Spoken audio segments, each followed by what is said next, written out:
सरकार और उत्तराखंड सरकार से मैं पूछना चाहती हूँ, करा ली आपने अपनी फजीयत, क्या मिल गया आपको? क्योंकि सुप्रीम कोर्ट ने, देश के उच्चतम न्यायालय ने ये कह दिया है कि जिस तरह का फरमान दे रहे थे वो सरासर गलत है, असंवैधानिक है। और शुक्र हो महुआ मोइत्रा का जो कि पहुंची सुप्रीम कोर्ट ये याचिका लेकर, और देश के जाने माने वकील अभिषेक मनु सिंह भी उनके लिए केस कर रहे थे। तो खबर यह है कि सुप्रीम कोर्ट ने उत्तर प्रदेश उत्तराखंड के ये जो निर्देश थे उनके ऊपर रोक लगा दी है कि वो फूड स्टॉल्स के बाहर जो दुकानदारों को फोर्स कर रहे थे कि वो अपने नाम, अपने कर्मचारियों के नाम, ये सब चीजें वहां पर चिप्पी चिपकाएं, ये सब चीजों पे रोक लगा दी गई है। ये तो हम कह ही रहे थे, ये असंवैधानिक है पूरी तरह से। हिंदू के हवाले से ये खबर देखिए आप, जिसमें लिखा है police could not usurp the powers of municipal authorities through orders that restrict freedoms without the support of law, the court said. सबसे पहले सुनिए कि महुआ मोइत्रा जो कि याचिका लेकर सुप्रीम कोर्ट पहुंच गई थी, यही एक तरीका है मुझे लगता है, क्योंकि ये लोग ऐसा समझते हैं कि किसी भी तरह से ये लोग संविधान की धज्जियां उड़ा सकते हैं। संविधान तो खतरे में है ही, और देश के कई लोग इस बात को समझ भी चुके हैं, मान भी चुके हैं, और इस वजह से शायद जो हाल फिलहाल के नतीजे थे वो उसी के पक्ष में थे। लेकिन लगातार इनकी कोशिश संविधान को आहत करते रहने की खत्म नहीं हो रही है, और इसीलिए आप देखिए कि महुआ मोइत्रा आखिर जब उनसे पत्रकारों ने पूछा पार्लियामेंट के बाहर तो उन्होंने क्या कहा। Just to share that we've just got a stay on the completely illegal and unconstitutional Kavar Yatra order, which UP had started, Muzaffarnagar police, and then parts of Uttarakhand and extended to the whole state of UP. And it was requiring all shops and establishments along the Kavar Yatra route to say that the names of the owners and the staff of the establishment. And this was leading to religious discrimination, and we have filed against it. We have just got, Supreme Court has just stayed it completely.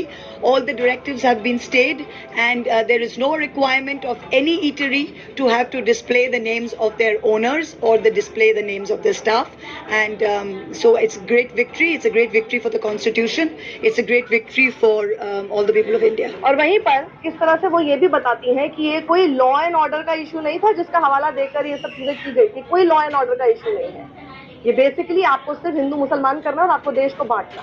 ये कानून व्यवस्था नहीं है, ये सिर्फ हिंदू मुसलमान करके, दलित ब्राह्मण करके लोगों के बीच बंटवारा करने का मसला था, और ये मसला हम लोग ने पकड़ लिया और सुप्रीम कोर्ट ने भी पकड़ लिया। Thank you. तो खबर यह है कि सुप्रीम कोर्ट ने 22 जुलाई यानी कि आज के दिन जो डायरेक्टिव्स उत्तर प्रदेश और उत्तराखंड की सरकार ने, देखिए यूपी सरकार को देखते देखते उत्तराखंड सरकार भी उसमें फूट पड़ी थी कि भैया हम भी इसमें पीछे कैसे रहे, इस बिगटरी में हम लोग पीछे कैसे रहे, तो हम भी यही काम करते हैं। और इन दोनों के ही इन डायरेक्टिव्स पर रोक लगा दी है सुप्रीम कोर्ट ने, जिसमें जो आपके कांवड़ यात्रा के रास्ते में जो भी दुकानें पड़ती हैं उसके ऊपर अपनी अपनी शॉप के बाहर नाम की चिट्ठियां चिपकानी थी अपने एम्प्लॉइज के बीच। तो bench of justice Rishikesh Roy और SVN भट्टी ने कहा है कि stalls, hawkers, vegetable sellers, dhaba owners, etc. on the Kavadiya route were free to display the kind of food they sold, but should not be compelled by the police to display the names or, for that matter, the caste or religious identity of their owners or employees. ये कोई भी ना बच्चा मुझे लगता है जो कि स्कूल में पढ़ रहा है, थोड़ा बहुत जो हिस्ट्री सिर्फ हम लोग पढ़ते हैं क्योंकि उसमें हमने संविधान पढ़ते हैं, हमें संविधान पढ़ाया जाता है, हमें प्रियम्बल तो सबसे पहले NCERT की सारी किताबों में सबसे पहले लिखा हुआ होता है।